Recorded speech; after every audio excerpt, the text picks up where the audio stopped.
Liesl de Lange, ons nuuspersoon van die week. Goeiemôre en baie welkom. Baie dankie, Davie. Heerlik altyd om saam met jou te kuier.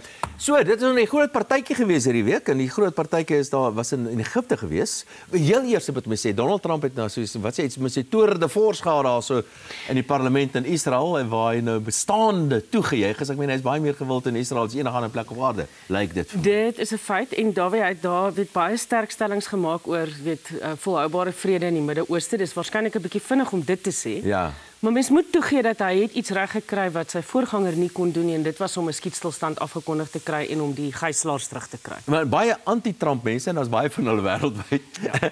is natuurlik dis baie moeilik om te sê baie geluk aan Donald Trump. Maar ek dink hy verdien sekerlik gelukwensing. Maar die interessante een vir my, dis maar baie moeilik om my woorde oor die Suid-Afrikaanse regering se lippe te kry. Ja, die Suid-Afrikaanse regering het nou nie eintlik die man geluk gewens of te veel te sê gehad oor die vredesooreenkomsie, behalwe en wat natuurlik ook waarskynlik 'n bietjie van 'n dun nerf is daar was meer as 30 staatsleiers maandag in Egipte wat hierdie vredesamesprekings mee betrokke was, soos byvoorbeeld Trump en natuurlik die president van Egipte en so aan. En selfs leiers van plekke soos Japan en Indië en Pakistan wat nie vreeslik betrokke is by die Midde-Ooste nie. Terwyl Suid-Afrika wat baie nou betrokke is by die Midde-Ooste en ons het byvoorbeeld die hofsaak teen Israel gebring, is nie eers genooi na die vredesamesprekings toe. Hier's 'n paar dinge wat vir my die punt wat jy net gemaak het wat vir my interessant is. Die een is hier's 'n hele klompie Arabiese lande uitgenooi en die Palestynë is Arabiere. Ja. En as jy 'n klompie Islamlande uitgenooi wat en die Palestynë is Islamiete hoofsaaklik. Maar Suid-Afrika wat hierdie vreeslike hofsaak begin het teen Israel byvoorbeeld is glad nie uitgenooi nie. Nou dit is ek meen, dit sê vir my nou nogal baie. En natuurlik ook is dit nogal ironies, jy sal onthou, destyds het Ibrahim Rasool, toe hy die tweede keer Amerika toe is vir sy kortstondige tydjie daar, het hy verkondig dat Suid-Afrika die morele kompas van die wêreld is. Jy weet, en dat ons nou juis morele rigting moet gee in plekke soos die Midde-Ooste. So dit is 'n belediging eintlik maar vir ons, dat Suid-Afrika nie genooi is om deel te wees van daai gesprek. En ek dink dit was die president wat hierdie week gesê het Suid-Afrika gaan voort met hierdie hofsaak teen Israel.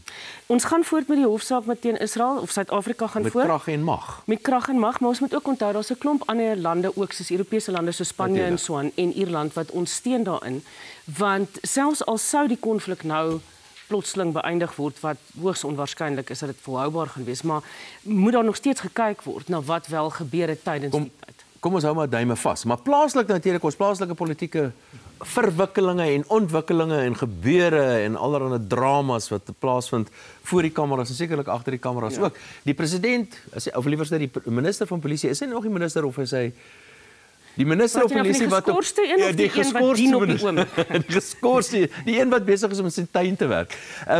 Hy sê nee, maar hy het eintlik niks verkeerd gedoen nie. Die afskaffing van hierdie politieke taakspan. Dis eintlik iets wat nie daar moes gewees het nie. So hy het heeltemal korrek opgetree. Kyk, dis natuurlik 'n interessante ding. Mense het van die begin af gewaarsku dat daar's nie goeie en slegte ouens. Daar's nie presies swart en wit in hierdie burgeroorlog binne die polisie nie. En nou sien ons dit hierdie week met Mchunu se getuienis wat nou weer 'n klomp van die goed omkeer wat nou vroeër gesê is.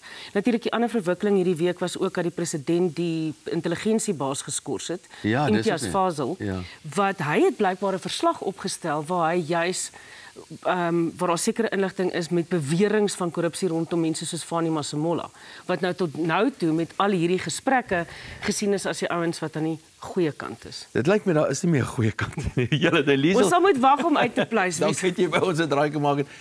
Dis krities belangrik dat ons die polisie kan vertrou, maar hoe kan ons so 'n polisie mag vertrou?